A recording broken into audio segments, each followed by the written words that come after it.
মানে বাইদেউ অকল আমাৰ দুটাকে আপুনি অফিচলৈ কেলে মাতিলে? তহঁতি এতিয়া আঁঠুকাৰি থাক যেতিয়ালৈকে মই সোধা প্ৰশ্নৰ তহঁতি উত্তৰবিলাক নিদিয়। সোধক বাইদেউ, কি প্ৰশ্ন সুধিব লাগে সোধক। প্ৰথমে গেলাই কচোন 5 বিধ পানীত থকা জীৱৰ নাম ক। বাইদেউ ভেকুলী, ভেকুলী মাক, ভেকুলী বাপেক, ভেকুলী ভায়েক আৰু ভেকুলী ভনীয়েক।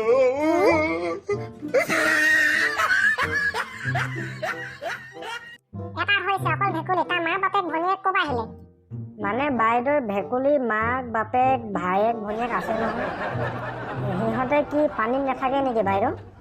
ঐ মূৰ্খ, সিহঁতি মাক বাপেক ভায়েক ভনীয়েক অকল এটাই। ভেকুলী বুলি ক'লি নহয়, অকল এটাই। আৰু 4টা নাম ক।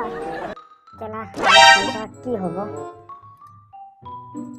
ঐ কেলা মাছ কাছ বাইদেউ আৰু 4টা মাছ কাছ আৰু সিহঁতৰ মা।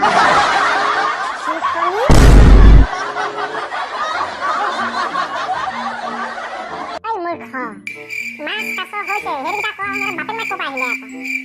আৰে বাইদেউ আপুনি যে কথাবিলাক কয়, সিহঁতৰ মাক বাপেক পানী নাথাকে কি বামত থাকে নেকি? তই আজি মোৰ মাথাটো ফুৰাবলৈ আহিলি আৰু। নহয় বাইদেউ, প্ৰশ্ন উত্তৰ দিব আহিছো। তই মনে মনে থাক, মনে মনে বহি থাক, মাত নামাৰিবি তই। বাৰু পাদুৱা, তই 5 বিধ ফল মূলৰ নাম ক। বাইদেউ আম, কঁঠাল, ডালিম, তামোল আৰু আলু।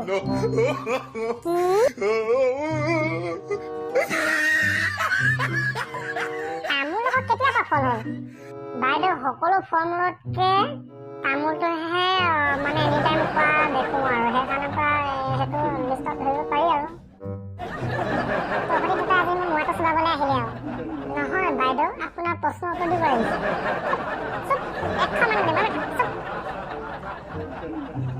বাৰু তামোলৰ বাদ দেচোন, আলুটো কেতিয়াৰ পৰা ফল মূলত ধৰা হ'ল? বাইদেউ আপুনি নাজানে নেকি, আলু নহ'লে আমাৰ ঘৰত নহয়েই। ৰাতিপুৱা গধূলি মানে ভাত খানা লাগে আমাৰ। এইটো পিটিকাটো লাগে, ভাজিটো লাগে, দালিটো লাগে, মাংস চব্জিটো লাগে আৰু লগতে কণীও খাওঁ আমি। কি কলি তই? তহঁতি দুইটা আজি মই মাথাত ফুৰাবলৈ আহিলি আৰু। নহয় বাইদেউ, আপোনাৰ প্ৰশ্ন উত্তৰ দিব আহিছে। মনে থাক, তই মাত নামাতিবি আৰু। বাৰু গেলা তই কচোন, অসমৰ আটাইতকৈ ডাঙৰ নদীদ্বীপটোৰ নাম কি? বাইদেউ মই নাজানো। পাদুৱা তই কচোন। বাইদেউ মাজুলী। এতিয়া গম পালি নে কি? উঠ, তই উঠ, উঠ থিয়।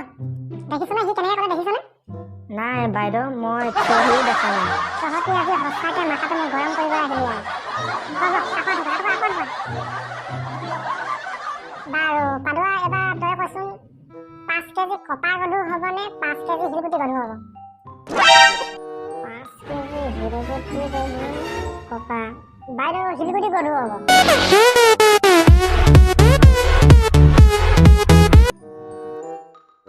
কি? ঐ মূৰ্খ, 5 কেজি কপাহ আৰু 5 কেজি শিলগুটি সমানেই, দুইটা সমানে গধুৰ হ'ব। মূৰ্খ নাজানো? বাৰু এবাৰ গেলাই কচোন, তোক যদি 10 কেজি কপাহ আৰু 10 কেজি খৰি দাঙিবলৈ দিয়ে, তই কোনটো দাঙিবি? 10 কেজি কপাহ আৰু 10 কেজি খৰি। বাইদেউ মই কপাহ দাঙিম।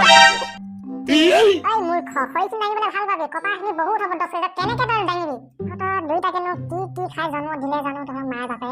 সুধি চাবিচোন কি খাইছিলে? বাইদেউ কচু